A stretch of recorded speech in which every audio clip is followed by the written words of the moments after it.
बिस्मिल्लाहिर्रहमानिर्रहीम। अस्सलाम वालेकुम नाज़रीन, आप यूट्यूब चैनल देख रहे हैं। मैं इमरान खान हूँ। 3 बड़ी खबरें, एक तो सुप्रीम कोर्ट ऑफ पाकिस्तान के अंदर जो हुआ वो आपको बताता हूँ। दूसरी खबर जो है वो ये है कि मुज़ाकरात का आगाज़ हो गया और किन चीज़ों के ऊपर ये मुज़ाकरात हो रहे हैं और कैसे आगे बढ़ेंगे। और तीसरी बड़ी बात ये है, ये खबर आई थी जिसमें मैंने आपसे कहा था कि मुमकिन नहीं दिखाई देता कि शहबाज शरीफ साहब इस वक्त एतमाद का वोट लेने की कोशिश करेंगे, लेकिन वो उनको लेना पड़ गया। उसकी वजह यह है कि जो मनी बिल हुकूमत की जानिब से भिजवाया गया था, कैबिनेट की जानिब से, उसको पार्लियामेंट ने मंजूर नहीं किया था। तो इसका नतीजा ये निकलता है कि हुकूमत वक्त के पास या वज़ीर-ए-आज़म पाकिस्तान के पास एतमाद नहीं है पार्लियामेंट का। तो ऐसी सूरत हाल में उनको एक नई सिचुएशन का सामना करना पड़ सकता था। तो इसमें उन्होंने एतमाद का वोट लिया और बड़े खुफिया तरीके से लिया है। इसको बड़े खुफिया तरीके से मैनेज किया गया है। यानी जब ये खबर दी गई, बोल टीवी ने इसको ब्रेक किया था, और जब ये खबर दी गई, इसके ऊपर बात की गई, तो फिर वज़ीर इत्तलाआत का स्टेटमेंट आया। उन्होंने कहा कि ऐसी कोई बात नहीं है, हम एतमाद का वोट लेने वाले नहीं हैं और ऐसी कोई डिस्कशन भी नहीं हुई। लेकिन वो जो खबर थी बोल टीवी की, वो बिल्कुल सच साबित हुई और उस खबर में बताया गया था कि शहबाज शरीफ एतमाद का वोट हासिल करेंगे, जबकि मरियम औरंगज़ेब का ये कहना था कि एतमाद का वोट नहीं लेंगे। तो इससे ये पता चलता है कि अपने सियासी फ़ायदे या नुकसान के लिए ये लोग झूठ भी बोल सकते हैं। और वो एक गलत स्टेटमेंट दिया गया था स्ट्रेटजी के तहत। वो नहीं चाह रहे थे कि ये बात एक्सपोज हो या बाहर निकले कि वो एतमाद का वोट लेने वाले हैं। और इसमें हत्तुल इम्कान उन्होंने पॉलिटिक्स या किसी इन्फ्लुएंस से बचने की कोशिश की है। जबकि मैंने आपसे ये कहा था कि एतमाद का वोट अगर शहबाज शरीफ साहब को लेना होगा तो उनको एस्टेब्लिशमेंट की मदद चाहिए होगी, और वो उनके साथ मौजूद है।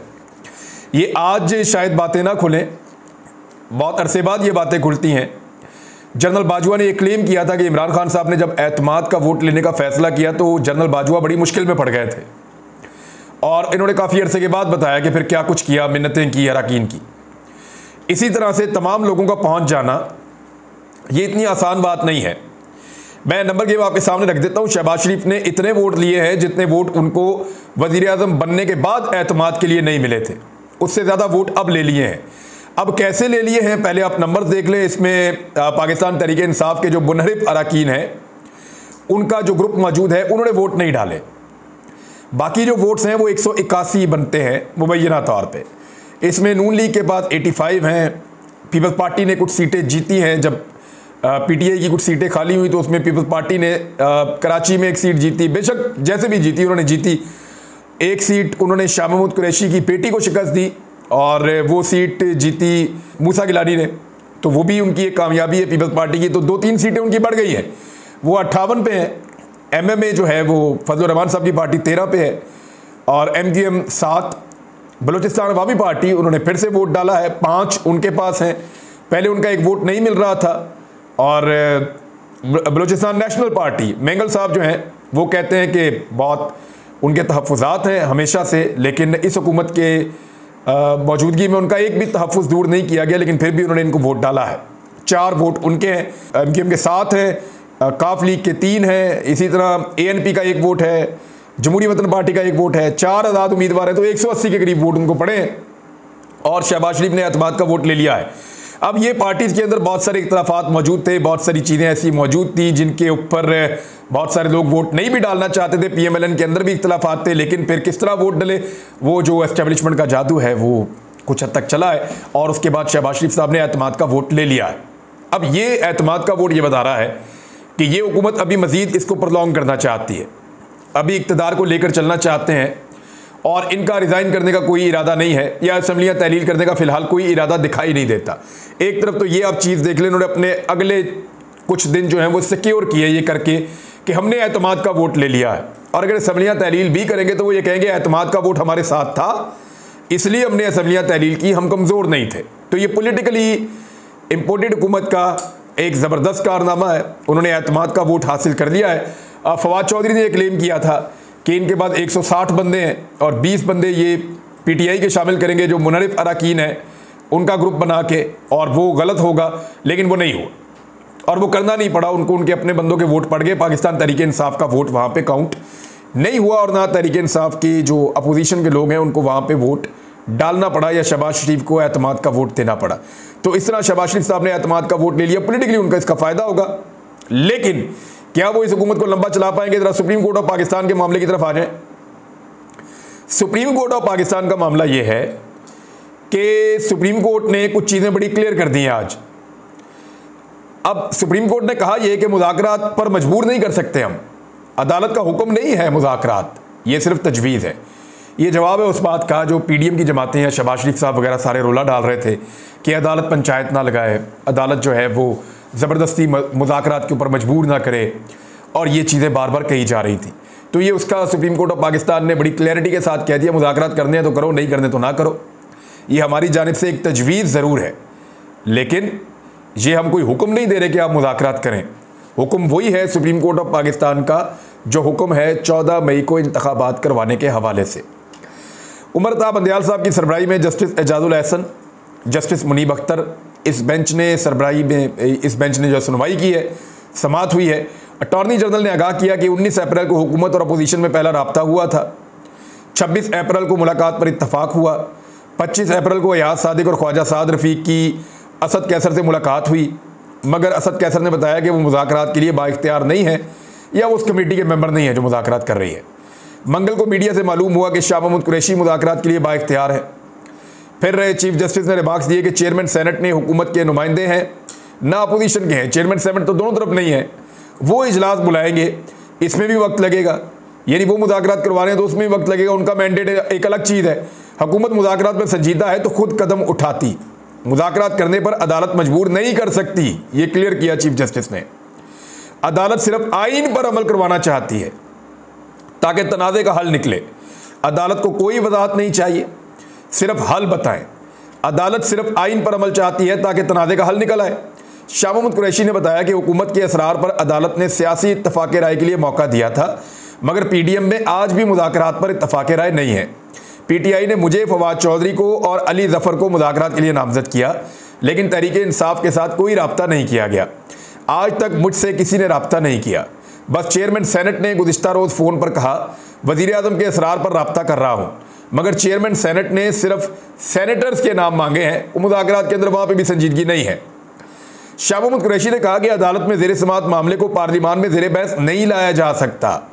पार्लिमान में धमकी आमेज़ लहजा और ज़बान इस्तेमाल हुई है। कहा गया कि तौहीन पार्लियामेंट हुई है। हुकूमत ने आइन और अदालती फैसले की खिलाफ वर्जी का फैसला कर रखा है। हुकूमत संजीदा है तो अभी मुज़ाकरात के लिए तैयार है। पीटीआई बातचीत के लिए संजीदा है, हम आज ही बैठने के लिए तैयार हैं। चीफ जस्टिस ने कहा कि हुकूमत ने नेक नियति दिखाने के लिए क्या इकदाम किए हैं। लगता है हुकूमत सिर्फ पास पास खेल रही है, वो बॉल उसको फेंकता है, वो उसको फेंकता है, वो उसको फेंकता है, यानी वो नहीं मान रहा, ये नहीं मान रहा, वो नहीं मान रहा, वो ये नहीं कह रहा, वो इधर चला गया है, उधर छुट्टी हो गई है, हमें काम था कोई और, तो वो इस तरह पास पास खेल रही है। मुज़ाकरात के मामले में सब्र व तहम्मुल से काम लेना होगा। अदालत का कोई हुक्म नहीं है, ये फिर बार बार अदालत ने आज कहा कि अदालत का हुक्म नहीं है, ये मुज़ाकरात करने हैं तो करो, नहीं करने तो ना करो। हम नहीं किसी को कह रहे कि जाके मुज़ाकरात करो, लेकिन हमारी तरफ से एक तजवीज़ है, हुक्म नहीं है, यानी ये ऑर्डर नहीं है, ये तजवीज़ है कि अगर आप ये करें तो आपके लिए बेहतर होगा। कौमी मफाद और आइन के तहफ़्फ़ुज़ के लिए इत्तफाक ना हुआ तो जैसा है वैसा ही चलेगा। फारूक एच नाइक को भी शामिल कर लें, ज़रा मामला ठंडा रखेंगे। फवाद चौधरी ने कहा कि सुप्रीम कोर्ट भी आइन तब्दील नहीं कर सकती, सियासी जमातों को इलेक्शन की तारीख देने का इख्तियार नहीं मिलना चाहिए। अगर ऐसा हुआ तो कोई भी हुकूमत इलेक्शन के लिए फंड्स जारी नहीं करेगी। पार्लिमान और अदालत नहीं, सिर्फ आइन ही सुप्रीम है, यानी ना पार्लियामेंट सुप्रीम है ना अदालत सुप्रीम है, आईने पाकिस्तान सुप्रीम है। और आईने पाकिस्तान कह रहा है 90 दिन के अंदर इलेक्शन करवाएं, तो अब तो उससे नहीं भाग सकते। सियासी जमातों का इत्तफाक राय भी आइन तब्दील नहीं कर सकता। चीफ जस्टिस ने कहा कि आज तवक्को थी कि दोनों फ्रीकैन की मुलाकात होगी, मुज़ाकरात तो पहले ही हो जाने चाहिए थे। अदालती फैसले, आइन और कानून मौजूद है। हम ना कोई हदायत जारी कर रहे हैं और ना ही कोई टाइम लाइन जारी कर रहे हैं। इस केस का तहरीरी फैसला और मुनासिब हुक्मनामा जारी करेंगे। सुप्रीम कोर्ट में केस की समाअत मुलतवी कर दी गई है। अब बात यह है कि ये जो तहरीरी हुक्मनामा आएगा ना, उसके अंदर बहुत सारी खबरें हैं, वो मैं आपके साथ शेयर करूंगा, क्योंकि अभी जब मैं वीडियो रिकॉर्ड कर रहा हूं तो अभी तक तो तहरीरी हुक्मनामा मुझे नहीं मिला। और दूसरी बात यह है कि मुज़ाकरात फिर फौरी तौर पे शुरू हो गए हैं। एक तरफ मैं ये देख रहा था कि हुकूमत का रवैया बड़ा जारहाना था। एक दिन पहले आप सब भी यही देख रहे थे, बड़े गुस्से में हुकूमत बोल रही थी ये कर देंगे, वो कर देंगे, तौहीन पार्लियामेंट कर दिया है, 3 जजेस को जवाब देना होगा, उनको बुलाना होगा, ये करना होगा, वो करना होगा। और इतना सारा कुछ कहने के बाद आज जब वो अदालत में आए तो उनकी हवा ही निकल गई थी। यानी अदालत में आके उस तरह का एक भी जुमला नहीं बोला। अदालत में आकर अच्छे बच्चों की तरह कहा, जी हम तो मुज़ाकरात कर रहे हैं, हम बड़ी कोशिश कर रहे हैं, हम उसको भी मिले थे, इसको भी मिले थे, उसको भी मिलना चाह रहे हैं, हम आइंदा भी मुज़ाकरात करना चाहेंगे, तो अदालत हमें मौका दे मुज़ाकरात करने का, हम आगे बढ़ रहे हैं। तो अदालत ने साफ कहा, जी हम क्यों आपको मुज़ाकरात का कहेंगे, हमने तो सिर्फ तजवीज़ दी हुई है, ये कोई हुक्म नहीं हमने दिया हुआ मुज़ाकरात का, करने हैं।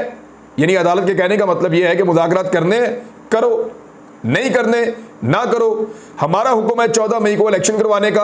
अगर आप मुज़ाकरात के ज़रिए किसी नतीजे पर पहुंच जाते हैं कि अब कोई हल निकाल लेते हैं तो आपकी मर्ज़ी है, लेकिन अगर आप हल नहीं कर पाते तो आईने पाकिस्तान ने एक हल दिया हुआ है और उस हल के मुताबिक सुप्रीम कोर्ट ऑफ पाकिस्तान ने फैसला किया हुआ है, तो 14 मई को इंतखाबात होंगे पाकिस्तान के अंदर।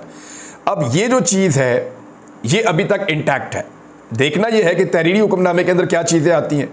तो नाज़रीन, बिल्कुल ही एक बदला हुआ रवैया था। यानी जो कौमी असम्बली में बातें हमने सुनी, जो प्रेस कॉन्फ्रेंसेस में बातें हमने सुनी, जो बातें इनकी कैबिनेट के अंदर से निकल के आ रही थीं, वो सारी चीज़ें अदालत में जाकर नहीं बोलते। अदालत में जाकर बिल्कुल ठुस हो जाते हैं, हवा निकल जाती है। एक्चुअली वो सिर्फ टाइम गेनिंग टैक्टिस है कि कुछ भी करके अदालत का भी टाइम ज़ाया करो और अपोजिशन का भी टाइम ज़ाया करो और कुछ भी करके ये टाइम गुजारा जाए और इलेक्शन को जितना हो सके उतना डिले किया जाए। वैसे जो दिखाई दे रहा है, जिस किस्म की इस वक्त दुर्गत बनी हुई है, तो पीडीएम का अक्टूबर में भी इलेक्शन में जाने को दिल नहीं करेगा, नवंबर में भी दिल नहीं करेगा, बल्कि ये इस साल इलेक्शन लड़ना ही नहीं चाहेंगे। 13 अगस्त को इनकी हुकूमत ख़त्म हो रही है, ये कुछ कोशिश करेंगे कि पाकिस्तान के हालात ऐसे हैं लिहाजा हम हुकूमत ख़त्म नहीं कर रहे, हम इसको आगे बढ़ाना चाहते हैं, या जो निगरान सेटअप आ रहा है वो कम से कम 6 महीने चले या 1 साल चले, क्योंकि सूबाई असम्बलियों का भी निगरान सेटअप लंबा चल रहा है। लिहाजा हम चाहेंगे कि कौमी असम्बली का भी निगरान सेटअप जो है वो लंबा चले, इससे कोई फ़र्क नहीं पड़ता। अगर सूबाई असम्बलियों का लंबा चल सकता है तो कौमी असम्बली का क्यों नहीं लंबा चल सकता। तो उस वक्त इनके पास जस्टिस कादी फ़ायद ईसा होंगे और चीफ जस्टिस ऑफ पाकिस्तान, तो हो सकता है उनके दिमाग में हो कि हम वहाँ से कोई रिलीफ ले लेंगे। लेकिन अब वो चीज़ें जो पाकिस्तान तहरीक इंसाफ लेकर गई है मुज़ाकरात में, क्योंकि मुज़ाकरात के ऊपर फिर बैठ गए हैं अब सारे, और एक तरफ से शाह महमूद कुरैशी साहब लीड कर रहे हैं, दूसरी तरफ जो है वो पीडीएम के लोग बैठे हुए हैं और मुज़ाकरात शुरू हो चुके हैं। जब मैं ये वीडियो रिकॉर्ड कर रहा हूँ तो अभी मुज़ाकरात चल रहे हैं, लिहाजा जो उसके अंदर से चीज़ें आएंगी वो आपके साथ शेयर कर देंगे, जो तहरीरी हुक्मनामा आएगा वो भी चीज़ें आपके साथ शेयर कर देंगे। लेकिन एक तरमीम का जिक्र आया है, वो तरमीम एक्चुअली है क्या और वो करना क्या चाहते हैं। एक्चुअली हुकूमत ये चाहती है कि 14 मई को इंतखाबात ना हो, तो पाकिस्तान तहरीक इंसाफ कह रही है कि ये तो फिर आइन की खिलाफ वर्जी हो जाएगी, और अगर आप आइन की खिलाफ वर्जी करना चाहते हैं तो आपको उसके लिए आइन में तरमीम करनी चाहिए, बजाय इसके कि आप उसकी खिलाफ वर्जी करें। तो आइन को तोड़ना ठीक नहीं होगा, आइन के अंदर 1 टाइम की तरमीम कर दी जाए। ये जो 1 टाइम की तरमीम है ना, वो ऐसे है कि सिर्फ इस मरतबा के लिए है कि हम जनाब अभी इलेक्शन नहीं करवा रहे 14 मई को, और जो 2 सूबाई असम्बलियाँ तहलील हुई हैं इनके टाइम को हम आगे बढ़ा रहे हैं और 90 दिन की शर्त को ख़त्म कर रहे हैं, सिर्फ इस मौके के लिए 1 टाइम के लिए इस किस्म की एक तरमीम की जाए। लेकिन क्या ये तरमीम हो सकती है? क्या ये तरमीम अदालतों में चैलेंज नहीं होगी? ये बहुत सारे सवालात हैं। लेकिन अगर ये तरमीम हो भी गई तो होगी कैसे? पाकिस्तान तहरीक इंसाफ को खुद शामिल होकर ये तरमीम करवानी पड़ेगी, और उसके लिए पाकिस्तान तहरीक इंसाफ के अरकान असम्बली को वापस कौमी असम्बली में आने देना होगा, और वापस कौमी असम्बली में आने के बाद अपोजिशन लीडर जो है वो तहरीक इंसाफ का बन जाएगा। यानी अगली निगरान हुकूमत जो बनाई जाएगी वो पाकिस्तान तहरीक इंसाफ की मुशावरत से बनाई जाएगी। अब तहरीक इंसाफ ये चाहती है कि सबसे पहली चीज़, यानी मैं आपको तहरीक इंसाफ का पोर्शन बता देता हूँ, फिर आपको मैं पीडीएम का बता देता हूँ, दोनों आपके सामने रख देता हूँ, फैसला आप खुद कर लीजिएगा। तहरीक इंसाफ ये चाहती है कि मुज़ाकरात के लिए जो वो लेकर गई है कि सबसे पहले पीडीएम उनको तारीख दे कि जुलाई में इंतखाबात करवा रहे हैं या अगस्त के शुरू में करवा रहे हैं। वो ये चाहते हैं या तो जुलाई के मिड में इंतखाबात हो जाएं या मैक्सिमम अगस्त के शुरू में पहले हफ्ते में इंतखाबात हो जाएं, इससे ज़्यादा इंतखाबात को आगे नहीं जाना चाहिए। ये पाकिस्तान तहरीक इंसाफ का पहला मुतालबा है, और उसके लिए वो ये चाहते हैं कि मई के अंदर असम्बलियाँ तहलील कर दी जाए और जो बजट है वो निगरान हुकूमत आने के बाद पेश करें। टेक्नोक्रेट्स आ जाएं, कुछ उसके अंदर शामिल होंगे, वो आकर बजट पेश कर दें इस साल का, वफाकी हुकूमत का भी और बाकी सूबाई हुकूमतों का भी, और 3 असम्बलियाँ तहलील की जाएँ, सिंध की, बलूचिस्तान की और वफाकी असम्बली।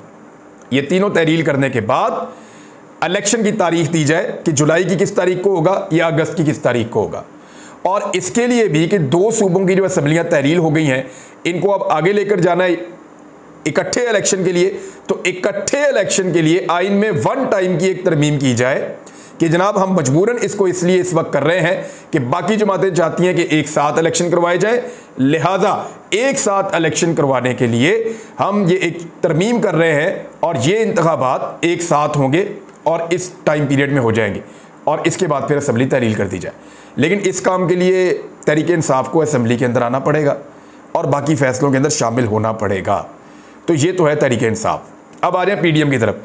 पीडीएम की हिकमत अमली सिर्फ इतनी है कि आप जितना मर्जी टाइम ज़ाया कर लें, वो चाहेंगे कि टाइम जितना आगे बढ़ सके उतना आगे बढ़ाया जाए, जितना ज़ाया किया जा सके उतना ज़ाया किया जाए, अदालत को भी टाइम बाय किया जाए और अदालत के बाद अब कोई ऑप्शन रहेगा नहीं मेरे ख्याल में, अगर मुज़ाकरात कामयाब नहीं होते तो। क्योंकि मैं आपको बताता हूँ कि होगा क्या। ख्वाजा आसिफ को साफ नज़र आ रहा है और कुछ और लोगों को नज़र आ रहा है कि वज़ीर आज़म घर जाने वाले हैं। तो ऐसे वज़ीर आज़म ने इसीलिए फौरी तौर पे एतमाद का वोट लिया है कि जिस वज़ीर आज़म के पास पार्लियामेंट का एतमाद है उसको अदालत घर कैसे भेज सकती है। तो पार्लियामेंट का एतमाद तो बहुत सारे वज़ीर आज़म के पास होता है, यूसुफ रज़ा गिलानी के पास भी था, नवाज शरीफ के पास भी था, तो ये भी सारे घर गए थे। अदालती अहकामात की आप खिलाफ वर्जी नहीं कर सकते। अब वो ये कह रहे हैं कि हमारा जो फैसला है वो 4-3 का है, 3-2 का नहीं है। हालांकि वहाँ पे जाकर तस्लीम करते हैं अदालत में कि वो 3-2 का है, लेकिन बाहर आके कहते हैं वो 4-3 का है। और इस बुनियाद के ऊपर 4-3 वाले फैसले की बुनियाद पे हमारे खिलाफ कोई हुक्म ही नहीं है तो हम अपने वज़ीर आज़म को कभी घर नहीं जाने देंगे, ये भी कहा जा रहा है। अब अगर ये पैसे आज जारी नहीं किए जाते और आज जारी नहीं किए जा रहे, मैं आपको खबर भी दे देता हूँ, पैसे जारी ना होने की सूरत में ये कंफर्म हो गया कि 14 मई को इलेक्शन नहीं होगा और इलेक्शन कमीशन किसी भी वक्त ये अनाउंस करने वाला है कि अब अगर आप हमें पैसे दे भी देंगे तो हम 14 मई को इलेक्शन नहीं करवा सकेंगे। तो अदालत मंडे वाले दिन कोई सख्त हुक्म दे सकती है और ये बहुत मुमकिन है कि मंडे वाले दिन अदालत कोई सख्त हुक्म दे दे, लेकिन उससे पहले ये मौका है कि मुज़ाकरात के ज़रिए कंसेंसस पैदा कर लिया जाए। ये सिचुएशन इस वक्त बनी हुई है। बाकी चीज़ें बताता हूँ अगले वीलॉग में। अब तक के लिए इतनी, अपना ख्याल रखिएगा, अपने चैनल का भी। अल्लाह हाफ़िज़।